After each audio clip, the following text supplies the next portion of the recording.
Two cyclists leave from an intersection at the same time.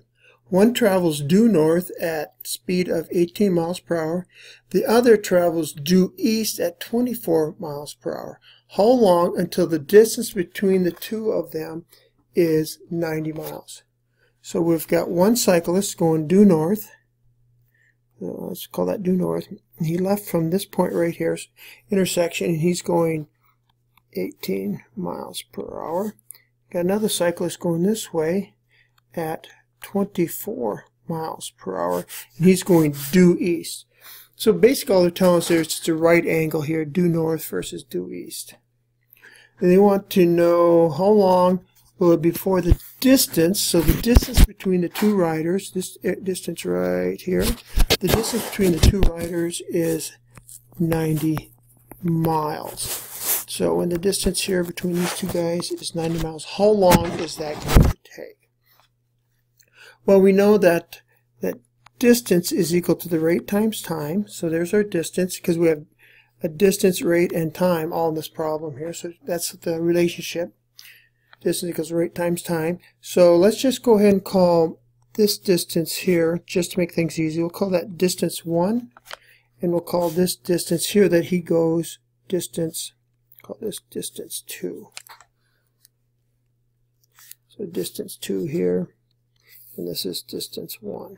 So the bicycle's going at 18 miles an hour. He goes distance 1 in however much time. And then the other one will go distance 2 if he's going at 24 miles per hour.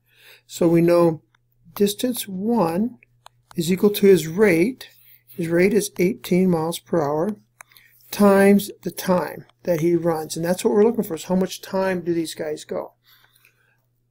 Bicycle number 2 goes distance 2, and his rate is equal to 24 miles per hour. And how much time he goes will be how far he goes. Okay, so we also know that we've got a right triangle here. So the Pythagorean theorem is a squared plus b squared is equal to c squared. So let's call distance 1 a. So this will be our a distance. This will be our b distance. And then the hypotenuse is equal to c there. So our a distance is d1. And we know d1 is equal to 18t. So this becomes 18t quantity squared plus our b distance here is d2, which is the same thing as 24 t quantity squared is equal to c squared, which is 90 squared. So it's 90 squared there.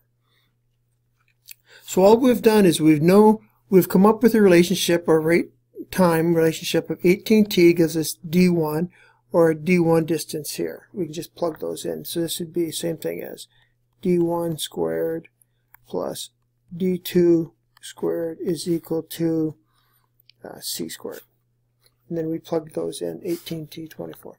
So 18t quantity squared is going to give us 324t squared plus 24t squared quantity squared is 576t squared. 90 squared is 8100. Okay, so we have like terms, add our like terms together. 324 plus 576 would be 324. What's that? Oh, 900. 900 t squared is equal to 8100. Divide both sides by 900, and we get t squared is equal to, zeros cancel out. 9 goes into 81 9 times. So t squared is equal to 9, so t is equal to plus or minus 3, but seeing we're dealing with time, we know we can't have negative time. If you come up with negative time, that'd be pretty cool. You get yourself a time machine. So we have to take the positive factor, so t is equal to 3 hours. So the distance is equal to, or the time when their distances are 90 miles apart is 3 hours.